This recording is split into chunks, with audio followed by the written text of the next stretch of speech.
Das möchte ich euch heute erklären. Ich denke, das bin ich euch schuldig, dass ihr das auch erfährt. Tut mir leid, das war wirklich ein Fehler von mir. Jetzt ist auch der Punkt, warum ich dieses Video mache.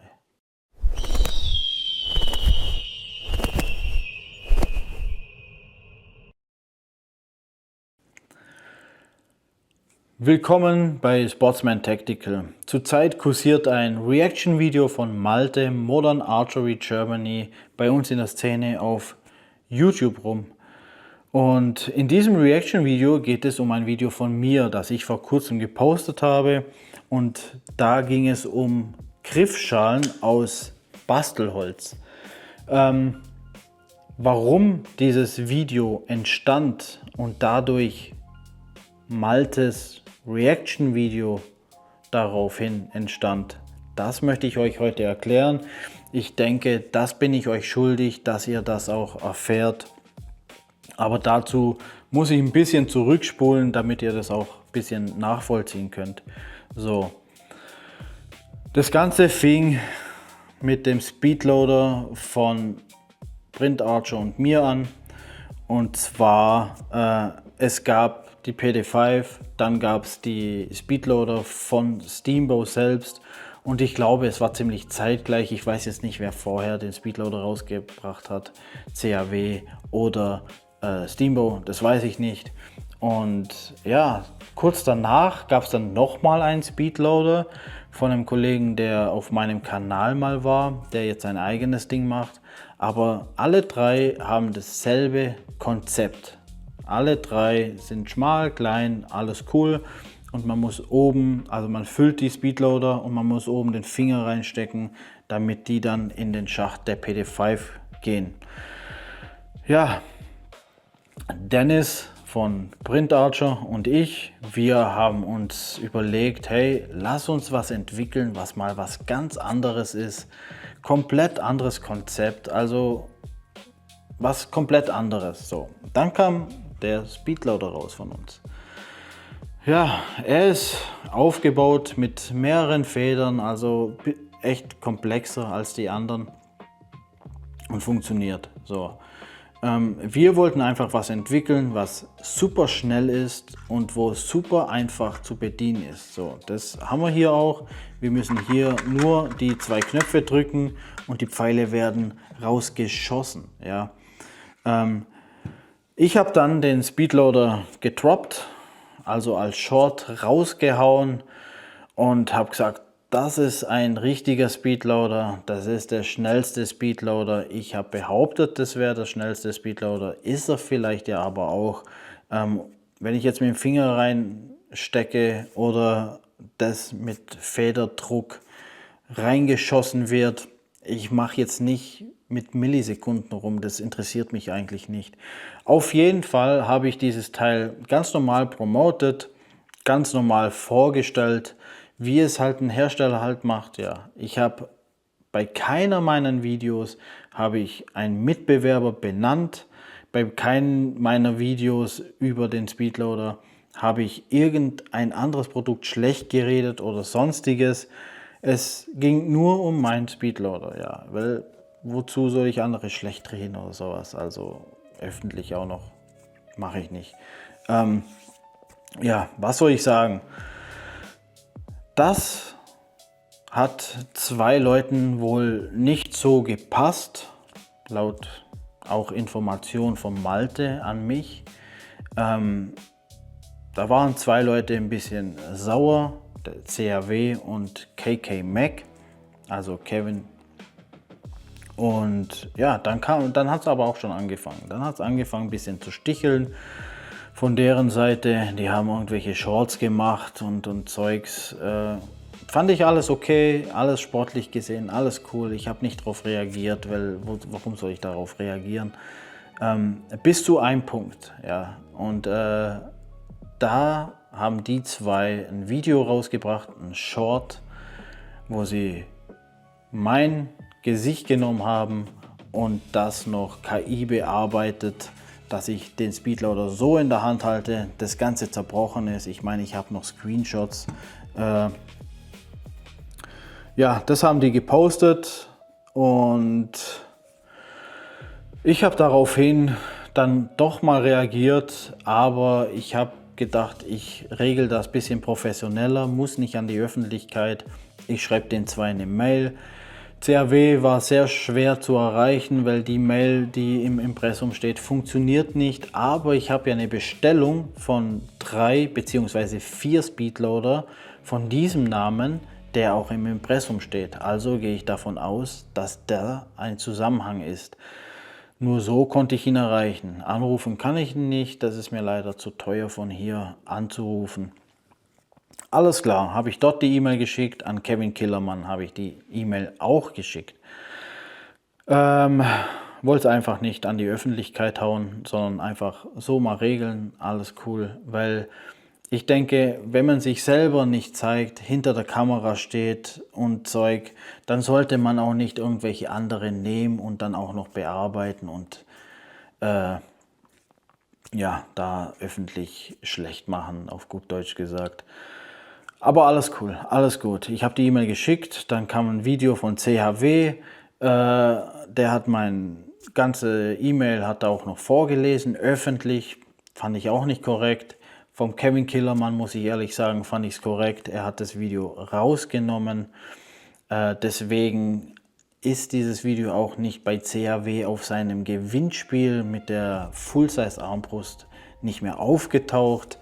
Das ist schlau gemacht gewesen, aber egal, scheißegal. Auf jeden Fall, Killermann hat es rausgenommen. CAW hat noch was drin lassen, hat mich auch nicht mehr eigentlich gejuckt. Ich habe hier ein paar Notizen aufgeschrieben, oldschool mit Stift, damit ich nicht ganz durcheinander komme. Ungefähr im selben Zeitraum hat sich Malte bei mir gemeldet und hat gefragt, ob er einen Speedloader zur Verfügung gestellt bekommen könnte, weil er gerne ein Testvideo machen will mit 3 Speedloadern.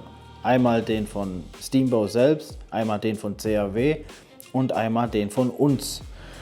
Wir haben natürlich ja gesagt und ihm einen Speedloader der ersten Version kostenlos zugeschickt und er hat ihn auch bekommen und die Begeisterung war sehr, sehr groß. Ich möchte es jetzt nicht 1:1 wiedergeben, was er gesagt hat, aber die Message war ganz klar.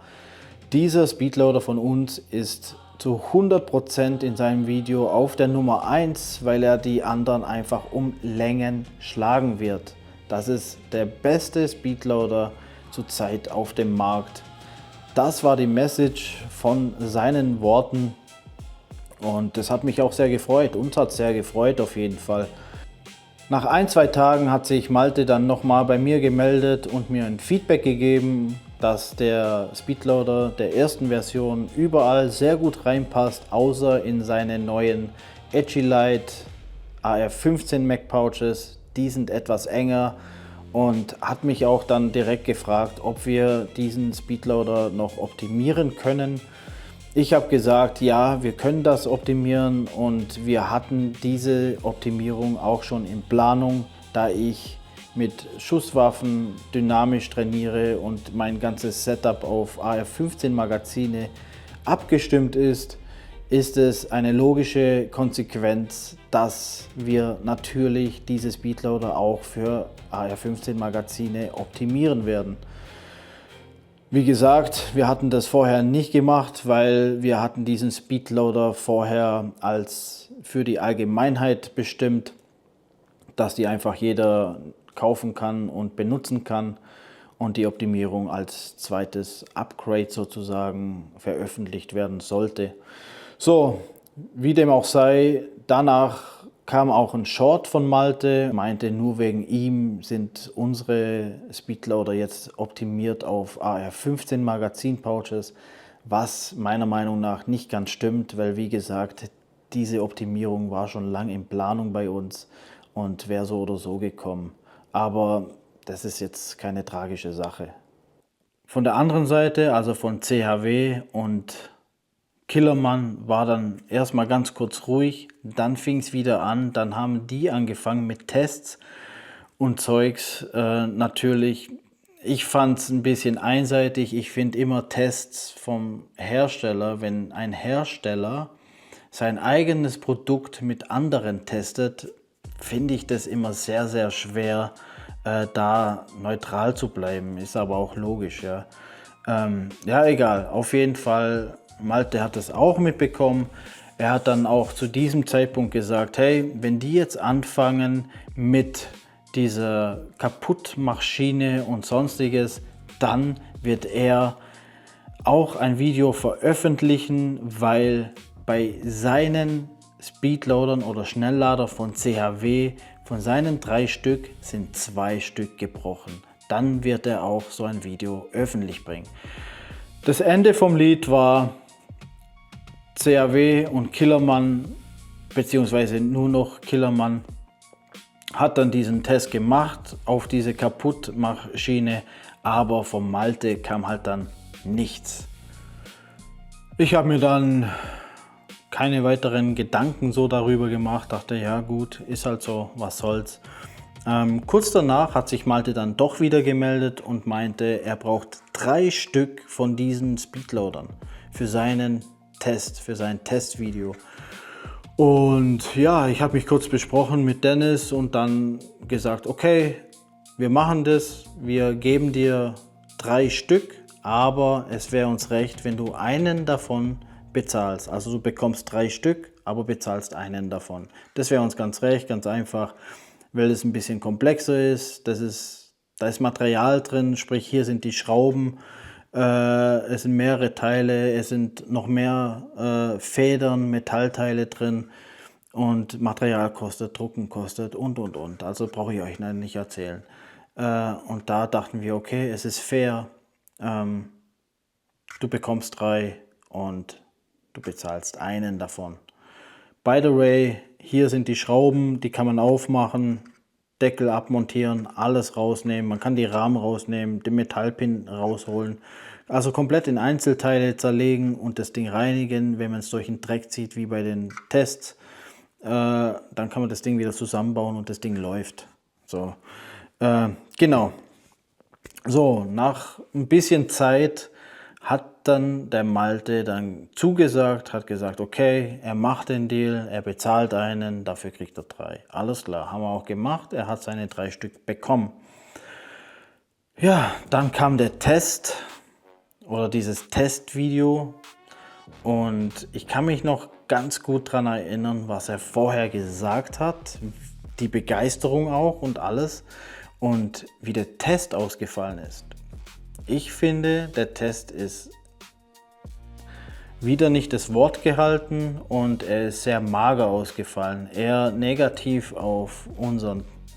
Ich weiß nicht, was passiert ist, aber auf jeden Fall ja, war der Test nicht so, wie er gesagt hat.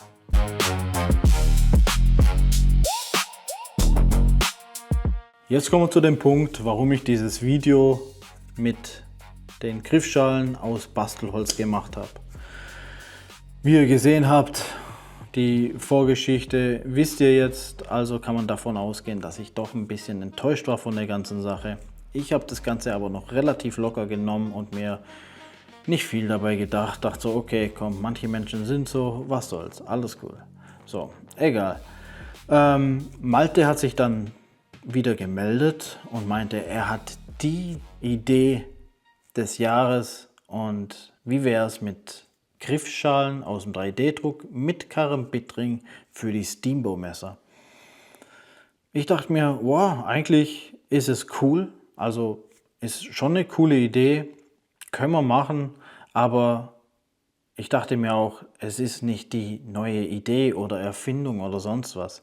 Ich meine, vor einer Weile hat es Böker rausgebracht. Böker hat es bei ihrem URG 2.0 rausgebracht mit den Griffschalen aus dem 3D-Druck mit Karambitring dran und sie haben auch die STL freigegeben, um sich die Griffschalen selber zu drucken. Also es ist keine neue Erfindung oder neue Idee oder sonstiges. Das gibt schon eine Weile und das war auch bei uns auf der Liste. Nur halt ziemlich weit unten auf der Prioritätenliste, weil wir haben davor noch ein paar andere coole Sachen, die wir entwickeln wollten und. Aber durch den Anruf dachte man, okay, können wir vielleicht ein bisschen hochschieben, alles cool. So, dann kam der Clou. Malte sagte dann, dieses Projekt soll aber mit Kevin Killermann und uns oder wir oder mir und Malte stattfinden. So. Ich habe daraufhin, habe ich gesagt, wie Malte im Video auch erwähnt hat, ich habe gesagt, nein, mit den Clowns mache ich nichts. Ich habe nicht gesagt, macht euren Scheiß selbst. Ich habe nur gesagt, mit den Clowns mache ich nichts. Wie gesagt, ich habe gesagt zu Malte, hey, ich bin aber noch im Urlaub. Können wir warten bis nach dem Urlaub? Dann kann ich dir einen Entwurf schicken. Ich bin in Deutschland, wenn ich zurück bin wieder bei mir zu Hause, kann ich dir auch einen Entwurf schicken. Und ja, Malte sagte, ja gut, können wir warten, gar kein Problem. Und ich hatte schon in Deutschland eine kleine Skizze und materialmäßig kam auch nichts. Also kam keine Information, aus welchem Material das gemacht werden soll. Ja, also diese Information hatte ich von Malte nämlich nicht. So, ich habe nur die Information von Malte gehabt, 3D gedruckte Griffschalen mit Karambit für Steamboat-Messer. Mehr nicht. Alles klar. Ich kam dann vom Urlaub nach Hause und was war dann? Also ich habe ja auf die Antwort von Malte habe ich gewartet. In der Zeit habe ich dem halt andere Sachen gefragt gehabt, wegen sein Patch, wo er mir schicken wollte und alles. Der kam ja dann auch an.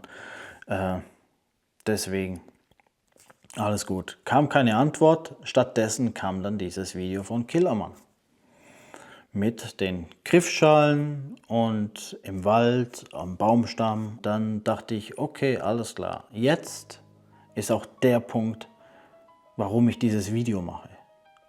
Und wenn ihr die zwei Videos vergleicht von Kevin Killermann und mir, dann fällt euch auf, dass das exakt gleich aufgebaut ist. Genau deswegen.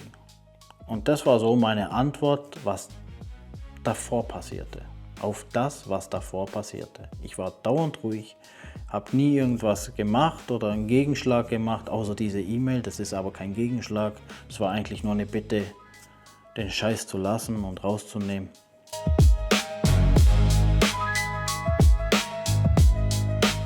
Das ist also der Sinn und Zweck meines Videos mit den Griffschalen aus Bastelholz. Malte hat damit gar nichts zu tun. Dieses Video von mir war einfach nur die Antwort auf das, was vorher passiert ist. Auf das, was vorher war von Killermann und CAW. Mehr war das nicht. Es war kein Angriff auf Malte. Malte hat damit gar nichts zu tun, weil ich habe hier nicht mal Karambitringe dran. Und wenn ihr die Videos vergleicht, hat das sowieso nichts mit Malte zu tun. Unser Projekt ist ja dann schon gelaufen. Also haben wir unsere Griffschalen natürlich fertiggestellt. Und da habe ich dann auch natürlich ein Video rausgebracht. Nach meinem Video also hat sich Malte dann wieder gemeldet und er hat sich super angegriffen gefühlt, obwohl er gar nichts damit zu tun hatte überhaupt. Mit diesem Video hat Malte gar nichts zu tun. Weder seine Person, noch sein Content, noch sein Kanal. Einfach gar nichts. Aber dann kam er mit Drohungen, mit Forderungen und mit einem Ultimatum, das er mir setzen wollte, wenn ich mein Video nicht sofort lösche. Ich habe das natürlich nicht wahrgenommen, weil ich lasse mir nicht einfach von irgendjemand irgendwas verbieten, Ultimatum setzen oder sonst was. Ich habe dann mein Short gedroppt und ja, dann ist er noch mehr sauer geworden, hat dann auch angefangen mit Shorts und mir nochmal ein Ultimatum setzen. Hat gesagt, wenn ich dieses Video bis X nicht draußen habe, dann wird was veröffentlicht.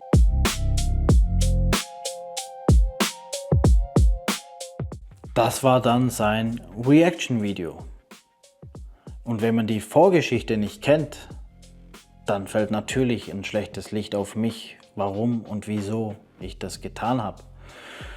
Naja, ein paar Dinge werde ich aber trotzdem noch zu diesem Reaction-Video von Malte sagen. Und zwar, ich meine, er sagt ja selber, ich habe eine echt gute Kamera und da sieht man halt auch Sachen, die man nicht sehen sollte. Ich frage mich halt auch, was. In einem Ding, als ich diesen Teil hier reingehauen habe, wie eben halt bei Killermanns Video, meinte er, da sind Splitter weggefallen. Da sind Splitter weggefallen, man sieht es genau auf Kamera. Ich zeige euch, das sind immer noch dieselben Griffschalen, immer noch dieselben. Ich habe sie mir extra aufgehoben, weil ich schon geahnt habe, dass irgendwas kommen wird. Zum Beispiel an den Spitzen, da wurde auch gesagt, dass da Splitter abgebrochen wären und das Ding auch abgebrochen wäre. Es ist nur ausgefranst und zerdrückt, mehr ist da nicht. Genauso habe ich auch im Video gesagt, dass hier und da die Leier abgerissen sind, die Löcher ausgefranst sind. Ich habe diese Schalen innerhalb von 5 Minuten gemacht. Ich habe da mit Sicherheit nicht auch noch die Löcher versenkt, damit die Schrauben schön reingehen. Ich habe die Dinge einfach gemacht, damit ich schnell dieses doofe Video machen kann. Genau, wie gesagt, es ist klar, dass ich Griffschalen aus Bastelholz niemals für den Alltag nutzen würde, außer sie sind stabilisiert. Und das ist das, was Malte meinte mit Epoxidharz. Das wird unter Vakuum und unter Druck wird das Ganze stabilisiert mit Epoxidharz und den Hölzern. Was ich dazu sagen möchte ist, als ich in Deutschland gelebt habe, hatte ich ein Holzbusiness. Ich habe mit Olivenholz gehandelt, ich habe mit anderen Hölzern gehandelt und ich habe sie auch verarbeitet. Deswegen weiß ich auch, wovon ich rede und deswegen sollte man das nicht unbedingt ernst nehmen, ja, was das angeht. Ja, was wollte ich noch sagen zum Reaction-Video von Modern Archery? Ich weiß ja nicht. Ich bin wirklich absolut nicht tief drin in der Messerszene, absolut nicht. Ich habe, lass es 3 vernünftige Messer sein. Ich habe die mir einfach gekauft, weil sie mir gefallen haben. Das eine geschenkte und. Also ich bin absolut nicht drin in dieser Messerszene. Aber ich weiß in der Messerszene, was Kydex-Scheiden sind. Kydex-Scheiden bzw. Kydex-Scheiden oder Holster, das sind gängige Sachen. Bei Schusswaffen sind es Kydex-Holster und bei Messer Kydex-Scheiden. Und diese Kydex-Scheiden sind ja schon bedruckt mit diesem Camouflage. Ich denke, wenn man schon in dieser Szene drin ist, also meine Meinung, wenn man in dieser Messerszene drin ist, dann sollte man das natürlich auch wissen. Und wie solche Sachen zum Beispiel, finde ich, meine Meinung, hat Malte da doch ein paar Sachen wirklich falsch interpretiert. Aber er wusste, was davor alles passierte. Naja, okay, ein Fehler, muss ich gestehen, habe ich mich versprochen und das war mit dem G1, ja, da habe ich mich versprochen, G10 natürlich, tut mir leid, das war wirklich ein Fehler von mir, da habe ich mich wirklich versprochen. Aber naja, was soll ich jetzt noch sagen zu diesem Reaction-Video? Eins hätte ich noch und zwar Dennis vom Print Archer und ich, du weißt, wir sind sehr mit der Community verbunden. Dennis ist ein sehr guter CAD-Zeichner. Ich benutze die Sachen draußen und teste sie auch draußen unter realen Bedingungen, egal ob es ein Plate Carrier ist, egal ob es ein Anbauteil ist oder sonstiges. Manche Dinge nehme ich ja sogar mit ins Schusswaffentraining und teste sie da, ob sie das auch standhalten. Und ja, somit können wir, glaube ich, der Community wirklich einen Mehrwert geben. Und ja, wenn du willst, kannst du natürlich mit ins Boot. Und zwar würden wir dir für die Community einen 10% Rabattcode erstellen. Natürlich 10% für den Käufer auf unsere Produkte im Shop. Für dich 0%, weil wir denken, für die Community kann man das durchaus machen. Wie gesagt, sag gerne Bescheid, gerne kannst du auch ein bisschen Content bringen, wenn du willst, Werbung machen, gar kein Problem, gerne, je mehr, desto besser, je mehr, desto mehr wird sich die Community natürlich freuen.